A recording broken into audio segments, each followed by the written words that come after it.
ಆತ್ಮೀಯರೇ, ನಿಮ್ಮೆಲ್ಲರಿಗೂ ಸ್ವಾಗತ. ಇಂದಿನ ಸಂಚಿಕೆ 11ರಲ್ಲಿ ಗೆಳೆಯರ ಗುಣ ಸ್ವಭಾವದ ಕುರಿತಾದ ನನ್ನ ಲೇಖನವನ್ನು ನಿಮ್ಮ ಮುಂದೆ ಇಡಲಿದ್ದೇನೆ. ನಾವು ನಮ್ಮೊಂದಿಗೆ ಇರುವ ಎಲ್ಲರನ್ನೂ ಗೆಳೆಯರೆಂದು ಭಾವಿಸಿಬಿಟ್ಟಿರುತ್ತೇವೆ. ಆದರೆ ಅವರು ನಿಜವಾದ ಮಿತ್ರರೇ ಎಂಬುದು ನಮ್ಮ ಕಷ್ಟಕಾಲದಲ್ಲಿ ಗೊತ್ತಾಗುವುದು. ವೈರಿಗಳನ್ನು ನಂಬಬಹುದು, ಆದರೆ ಮಿತ್ರರನ್ನು ನಂಬುವುದು ಕಷ್ಟ. ಜೊತೆಯಲ್ಲಿದ್ದುಕೊಂಡೇ ಅಸೂಯೆ ಪಡುವುದುಂಟು. ಲೇಖನದ ವಿಷಯವು ಎಲ್ಲರ ಜೀವನಕ್ಕೆ ಹತ್ತಿರವಾಗಿದ್ದು, ಪತ್ರಿಕೆಗಳಲ್ಲಿ ಪ್ರಕಟವಾಗಿರುವ ಈ ಲೇಖನವನ್ನು ಅಪಾರ ಸಂಖ್ಯೆಯ ಓದುಗರು ಮೆಚ್ಚಿ ತಮ್ಮ ಅಭಿಪ್ರಾಯವನ್ನು ವ್ಯಕ್ತಪಡಿಸಿರುತ್ತಾರೆ. ಲೇಖನದ ಶೀರ್ಷಿಕೆ ಗೆಳೆಯರ ಗುಣ ಸ್ವಭಾವಗಳು ಒಂದೇ ಇರದು. ಬನ್ನಿ, ಲೇಖನದ ಒಳಗೇನಿದೆ ನೋಡೋಣ. ಜೀವನದಲ್ಲಿ ನಮ್ಮೊಟ್ಟಿಗೆ ಕಷ್ಟ ಸುಖಗಳನ್ನು ಹಂಚಿಕೊಳ್ಳಲು ಕೊನೆವರೆಗೂ ಇರುವವರೆಂದರೆ ಸ್ನೇಹಿತರು, ಗಂಡ ಹೆಂಡತಿ, ಹೆತ್ತವರೂ ಕೂಡ ಅವರಾಗಿಯೇ ಇರಬಹುದು. ಆದರೆ ಗೆಳೆತನದ ಬಾಂಧವ್ಯವು ಬಂಧುಗಳಲ್ಲಿ ಇರುವುದಕ್ಕಿಂತಲೂ ವಿಭಿನ್ನವಾದದ್ದು. ಸ್ನೇಹಿತರ ಸಂಬಂಧವು ಬಾಲ್ಯದಲ್ಲಿ ಹುಡುಗಾಟ, ಯೌವನದಲ್ಲಿ ಪ್ರೀತಿ ಪ್ರೇಮಗಳ ತೊಳಲಾಟ, ಮಧ್ಯ ವಯಸ್ಸಿನಲ್ಲಿ ದುಡಿಮೆಯ ವ್ಯವಹಾರಗಳಾದರೆ, ಜೀವನದಲ್ಲಿ ಪ್ರಮುಖ ಹಾಗೂ ಅಂತಿಮ ಘಟ್ಟವಾದ ಇಳಿ ವಯಸ್ಸಿನಲ್ಲಿ ಸವಿ ನೆನಪುಗಳನ್ನು ಮೆಲುಕುವ ಹಾಗೂ ನೋವುಗಳಿದ್ದರೂ ನಲಿಯುವ ಕಾಲವದು. ಗೆಳೆಯರ ಅಗತ್ಯ ಇರುವುದು ಅಂತ್ಯಕಾಲದಲ್ಲೇ. ಮಿತ್ರರೊಂದಿಗೆ, ಅದರಲ್ಲೂ ಬಾಲ್ಯದಿಂದ ಕಡೆತನಕ ಸ್ನೇಹಿತರಾಗಿಯೇ ಉಳಿದುಕೊಂಡಿರುವ ಗೆಳೆಯರಿದ್ದರೆ ಅವರ ಜೊತೆ ಕಳೆಯುವ ಪ್ರತಿ ಕ್ಷಣವೂ ನಮ್ಮ ಮನಸ್ಸು ಮತ್ತು ದೇಹಗಳ ಆರೋಗ್ಯ ಆಯಸ್ಸನ್ನು ವೃದ್ಧಿಸಿಕೊಡುತ್ತದೆ. ಗೆಳೆಯರೆಂದರೆ ಎಲ್ಲರೂ ಒಂದೇ ತೆರನಾಗಿ ಇರುವುದಿಲ್ಲ, ಇರಬೇಕೆಂತಲೂ ಇಲ್ಲ. ಸೃಷ್ಟಿಯಲ್ಲಿ ನರನಂತೆ ನರನಿಲ್ಲ. ಒಬ್ಬೊಬ್ಬರದು ಒಂದೊಂದು ಸ್ವಭಾವ. ಅವುಗಳೆಲ್ಲವನ್ನು ಸಂಭಾಳಿಸಿಕೊಂಡು ಮುಂದುವರಿದಾಗಲೇ ಗೆಳೆತನಕ್ಕೂ ಒಂದು ಅರ್ಥ. ಇಲ್ಲವಾದಲ್ಲಿ ಅದನ್ನು ಗೆಳೆತನದ ವರ್ಗಕ್ಕೆ ಸೇರಿಸಲಾಗುವುದಿಲ್ಲ, ವ್ಯವಹಾರದ ಲೆಕ್ಕಕ್ಕೆ ಜಮೆ ಆಗುವುದು. ಸಣ್ಣ ಪುಟ್ಟ ವಿಚಾರಗಳಿಗೂ ಮುನಿಸಿಕೊಂಡು ದೂರವಾಗುತ್ತೇವೆ. ಮತ್ತೆ ಅದೇ ವಿಚಾರಗಳನ್ನು ಮುನ್ನೆಲೆಗೆ ತಂದು ಬೆಸೆದುಕೊಳ್ಳುತ್ತೇವೆ. ಅಂತಹ ಕೆಲವು ಗೆಳೆಯರ ಕುರಿತು ವಿಶ್ಲೇಷಿಸಿ ನನ್ನನ್ನು ನಾನು ಕಂಡುಕೊಳ್ಳುವುದೇ ಲೇಖನದ ಉದ್ದೇಶ. ಆ ಮೂಲಕ ಓದುಗರನ್ನೂ ಗೆಳೆಯರನ್ನಾಗಿಸಿ ಅವರುಗಳ ಮನಸ್ಸನ್ನು ಚೇತನಗೊಳಿಸಿ ಕಳಕೊಂಡ ಗೆಳೆಯನನ್ನು ಹುಡುಕಲು ಪ್ರೇರೇಪಿಸುವುದು. ಎಲ್ಲವೂ ಇದ್ದರೂ ಏನೂ ಇಲ್ಲದಂತೆ ಬದುಕುವುದು ಕೆಲವರ ಜೀವನ ಶೈಲಿ. ನನ್ನ ಗೆಳೆಯರೊಬ್ಬರಿದ್ದಾರೆ. ಅವರ ಹೆಸರು ಇಲ್ಲಿ ಅಪ್ರಸ್ತುತ, ಏಕೆಂದರೆ ಅವರಿಗೆ ನಾನೇ ಎಂದು ತಿಳಿಯಬಾರದಲ್ಲ. ತಿಳಿದರೂ ಖುಷಿ ಅಥವಾ ಬೇಸರ ಪಡುವ ಜೀವವಲ್ಲ ಅದು. ಸಣ್ಣ ಪುಟ್ಟ ವಿಷಯಗಳಿಗೂ ಮರುಗುವುದೇ ಅವರ ನಿತ್ಯದ ಜಪವಾಗಿದೆ. ಸದ್ಗುಣಗಳನ್ನೇ ತುಂಬಿಕೊಂಡು ಅನ್ಯರಿಗೆ ಅಸೂಯೆ ಹಾಗೂ ಹೊಟ್ಟೆ ಕಿಚ್ಚು ಪಟ್ಟುಕೊಳ್ಳದ ಸಜ್ಜನ ವ್ಯಕ್ತಿತ್ವದ ಸರಳ ಕುಮಾರ. ಮಾತು ಮಾತಿಗೂ ನಾನ್ಸಿಂಕ್ ಜೋಕುಗಳನ್ನು ಕಟ್ ಮಾಡುವ ಸ್ವಭಾವ ಹೊಂದಿರುವ ನನ್ನ ಗೆಳೆಯ, ಅವರ ಜೋಕ್ನಿಂದ ಬೇರೆಯವರು ನಗುತ್ತಿದ್ದರೂ ತಾನು ತೃಪ್ತಿಯಾಗಿ ನಗದೆ ಮಂದಸ್ಮಿತವಾಗಿ ಇದ್ದು ಬಿಡುತ್ತಾರೆ. ಮಜಾ, ಸಂತೋಷ, ಆನಂದ, ಖುಷಿ ಇವುಗಳು ಅವರ ನಿಘಂಟಿನಿಂದ ಹೊರಗುಳಿದ ಪದಗಳು. ಎಲ್ಲವುಗಳು ಒಂದೇ ಇವರಿಗೆ. ಗುಂಪಿನಲ್ಲಿದ್ದಾಗ ಬೆರೆತು ಎಲ್ಲರನ್ನೂ ಖುಷಿಗೊಳಿಸುತ್ತಾ ಇದ್ದಕ್ಕಿದ್ದಂತೆ ಸೈಲೆಂಟ್ ಆಗಿ ಮಾಯವಾಗಿ ಬಿಡುವರು. ಮಜಾ ಮಾಡುವುದೆಂದರೆ ಅವರಿಗೆ ಏನೆಂದೂ ತಿಳಿಯದು.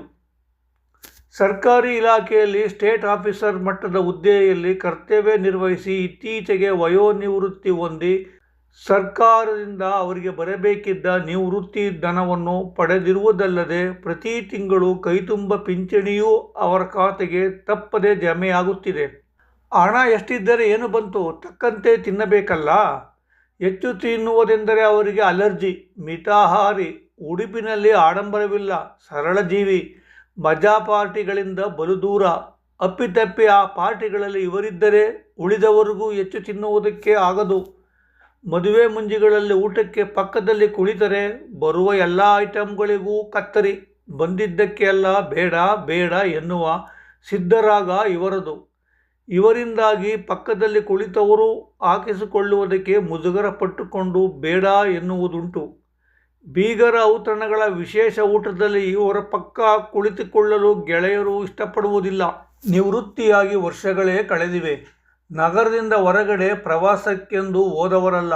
ಬಂಧು ಮಿತ್ರರ ಮದುವೆ ಮುಂಜಿ ಸಾವು ನೋವುಗಳಿಗೆ ಸ್ಪಂದಿಸುವುದು ಇವರ ದೊಡ್ಡ ಗುಣ. ಅದಕ್ಕೂ ಬಲು ದೂರ ಹೋದವರಲ್ಲ. ಹೆಚ್ಚೆಂದರೆ ಬೆಂಗಳೂರಿಗೆ ಹೋಗಿ ಬಂದಿದ್ದಾರೆ. ಹೋಗಲೇಬೇಕಾದ ಸಂದರ್ಭ ಇದ್ದುದರಿಂದ ಕೆಲವು ತಿಂಗಳುಗಳ ಹಿಂದೆ ಬೆಳಗಾವಿಗೆ ಹೋಗಿ ಬಂದಿದ್ದಾರೆ. ಅದೇ ಜೀವಮಾನದಲ್ಲಿ ಹೋಗಿರುವ ಅತ್ಯಂತ ದೂರದ ಊರು. ಇವರಲ್ಲಿನ ಈ ಗುಣಗಳು ಉಳಿತಾಯ ಮಾಡುವುದಕ್ಕೋ ಅಥವಾ ಹುಟ್ಟಿನಿಂದ ಬಂದಿರುವ ಸ್ವಭಾವವೋ ಅರ್ಥವಾಗದೆ ನಾನು ಚಿಂತಿಸಿದ್ದೇನೆ.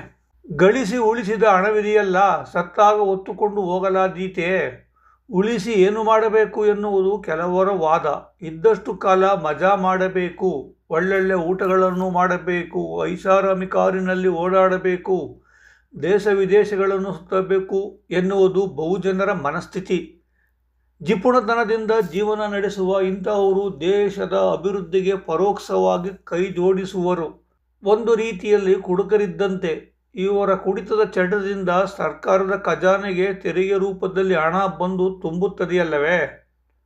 ಆಡಂಬರವಿಲ್ಲದೆ ಬದುಕು ನಡೆಸುವುದರಿಂದ ಮೂಲಭೂತ ಅಗತ್ಯತೆಗಳು ಹೆಚ್ಚು ಸಂಖ್ಯೆಯ ನಾಗರಿಕರಿಗೆ ಸಿಗುವುದು ಹಾಗೂ ಯಥೇಚ್ಛವಾಗಿ ತಿನ್ನದೆ ಮಿತಾಹಾರಿಗಳಾಗಿರುವುದರಿಂದ ಆಹಾರ ಸಮಸ್ಯೆಯೂ ಒಂದು ಮಟ್ಟಕ್ಕೆ ಸುಧಾರಣೆ ಆಗುವುದು. ಗೆಳೆಯನ ಮತ್ತೊಂದು ಗುಣಲಕ್ಷಣವೆಂದರೆ ಎದುರಾಗುವ ಸಮಸ್ಯೆಗಳನ್ನು ಎದುರಿಸಲಾಗದೆ ಫಲಿತಾಂಶವು ಗ್ಯಾರಂಟಿ ತನ್ನ ಪರವಾಗಿ ಬರುವುದಿದ್ದರೂ ಅದನ್ನು ಋಣಾತ್ಮಕವಾಗಿ ಚಿಂತಿಸುವುದು. ಇಂತಹ ಗುಣವು ಬೇರೆಯವರಿಗೂ ಕಿರಿಕಿರಿ ಆಗುವುದಲ್ಲದೆ ತನ್ನನ್ನು ಚಿಂತನೆಗೆ ಒಳಪಡಿಸಿಕೊಂಡು ಪಡೆಯಬಹುದಾದ ಮತ್ತೆ ಮರಳಿ ಸಿಗಲಾರದ ಸುಖದ ಸುಂದರ ಬದುಕನ್ನು ದೂರ ಮಾಡಿಕೊಳ್ಳುತ್ತಾರೆ. ಗೆಳೆಯರ ಸಮೂಹದಲ್ಲಿ ಎಲ್ಲರದೂ ಒಂದೇ ಗುಣ ಇಲ್ಲದಿರುವುದು ಚರ್ಚೆಗಳ ಬಿಸಿಯು ಗಗನಕ್ಕೇರುವುದುಂಟು. ಕಾರಣ ಒಬ್ಬರ ಹೇಳಿಕೆಯು ಮತ್ತೊಬ್ಬರಿಗೆ ಇಷ್ಟವಾಗದು. ಆದರೂ ಸ್ನೇಹವನ್ನು ಬಿಡದೆ ಉಳಿಸಿಕೊಂಡಿರುವುದು ಸಾಧನೆ ಎನ್ನಲು ಅಡ್ಡಿಯಿಲ್ಲ.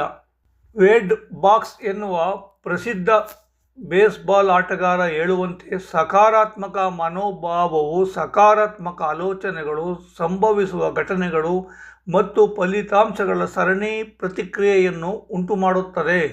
ಇದು ವೇಗವರ್ಧಕವಾಗಿರುತ್ತದೆ ಮತ್ತು ಅಸಾಧಾರಣ ಫಲಿತಾಂಶಗಳನ್ನು ಉಂಟುಮಾಡುವುದು. ಜಿಪುಣರು ನಿಜಕ್ಕೂ ಸಮಾಜದ ಬಹುದೊಡ್ಡ ಆಸ್ತಿಯಾಗಿರುತ್ತಾರೆ.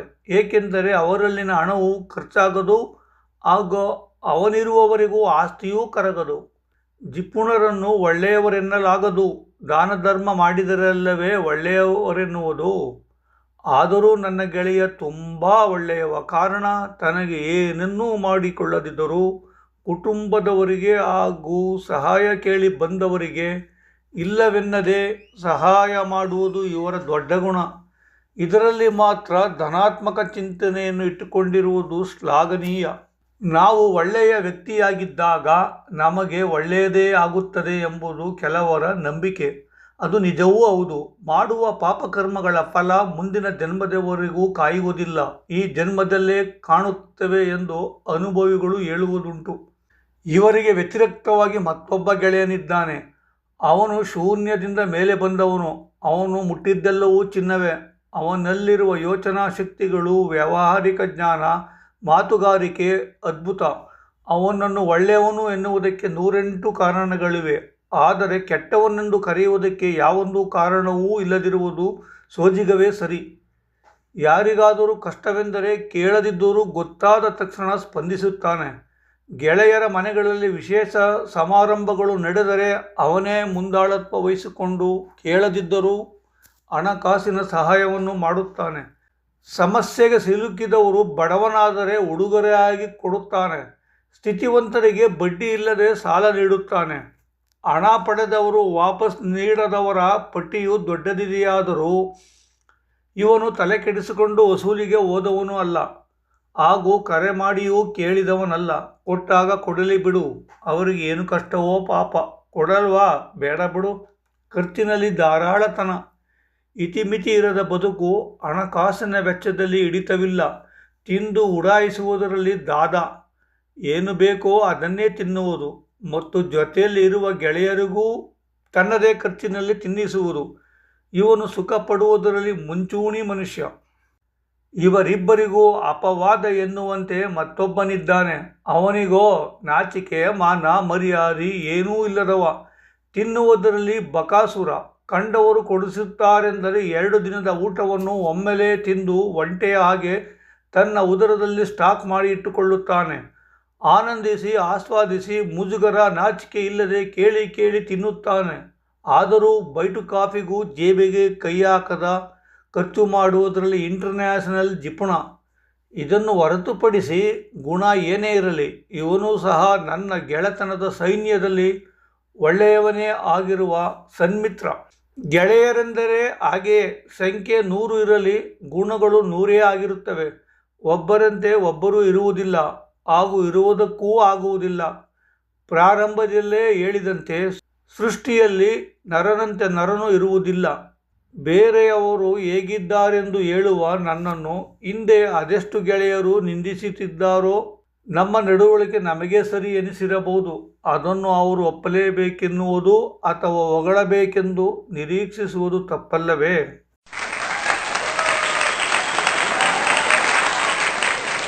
ಈ ಲೇಖನವು ನಿಮಗೆ ಇಷ್ಟವಾಗಿದ್ದಲ್ಲಿ ನಮ್ಮ ಚಾನಲ್ಗೆ ಸಬ್ಸ್ಕ್ರೈಬ್ ಆಗಿ, ಲೈಕ್ ಮಾಡಿ ಹಾಗೂ ಶೇರ್ ಮಾಡುವ ಮೂಲಕ ಹೊಸ ವಿಡಿಯೋ ಮಾಡಲು ಪ್ರೋತ್ಸಾಹಿಸುವಂತೆ ನಿಮ್ಮಲ್ಲಿ ವಿನಂತಿ.